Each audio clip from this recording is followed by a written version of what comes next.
হর হর মহাদেব। কেমন আছো তোমরা সবাই? আশা করছি তোমরা সবাই অনেক ভালো আছো, আমিও অনেক ভালো আছি। দিনটা ছিল 25শে শ্রাবণ, আমাদের মন্দির স্থাপিত করার দিন। আমাদের ভোলেনাথ ভোলে বাবার মন্দির স্থাপন করা হয়েছিল। আমার বাবা এবং আমার মা বসে গিয়েছে পুজোর জন্য, যজ্ঞ চলছে এখানে। তো ঠাকুরমশাইটি সত্যি খুব সুন্দরভাবে পুজোটি করছিল, খুব মনোযোগ দিয়ে পুজোটি করছিল। এবং আমাদের বাড়ি যতগুলো পুজো হয়, তো এই ঠাকুরমশাই আমাদের বাড়ির পুজোটি করেন। সত্যি আমাদের খুব ভালো লাগছিল, দিনটি খুব আমরা সুন্দরভাবে কাটিয়েছিলাম। প্রত্যেকটা মানুষ খুব সুন্দরভাবে দিনটি কাটিয়েছিল, প্রত্যেকটা মানুষ খুব উৎসাহ নিয়ে আমাদের পাশে এসে দাঁড়িয়েছিল। প্রত্যেকটা মানুষের খুব অবদান আছে এখানে, খুব ভালোবেসে খুব ভালোবেসে তারা আমাদের পাশে এসে দাঁড়িয়েছিল।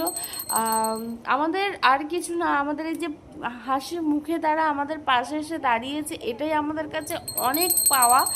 আর এটা ছিল আমার মায়ের স্বপ্নে পাওয়া মন্দির, যেটি অনেক দিন ধরেই ভাবা হচ্ছিল কবে হবে কবে হবে। তো জাস্ট এটা ফাইনালি এটা প্রতিষ্ঠিত হয়েছে।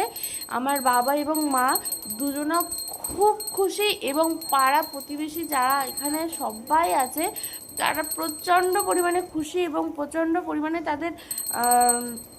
তাদের মুখ দিয়ে একটাই কথা বেরোচ্ছে যে আমাদের সত্যি খুব ভালো হয়েছে।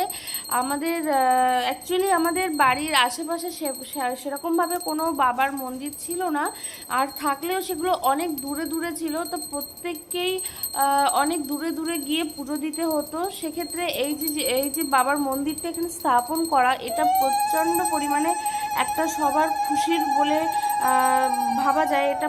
আর মন্দির স্থাপন মানেই প্রত্যেকটা মানুষের খুশি। তো যেটা আমরা করতে পেরেছি, সত্যি খুব ভালো লেগেছে। প্রত্যেকটা মানুষের মুখে হাসি দেখে সত্যি আমাদের খুব ভালো লেগেছে।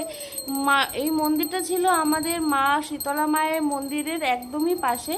তো সত্যি দিনটি ভোলার মতো নয়, খুব সুন্দর একটি দিন কাটিয়েছি। যাই হোক, ভিডিওটি কেমন লাগলো অবশ্যই কমেন্টে জানিও।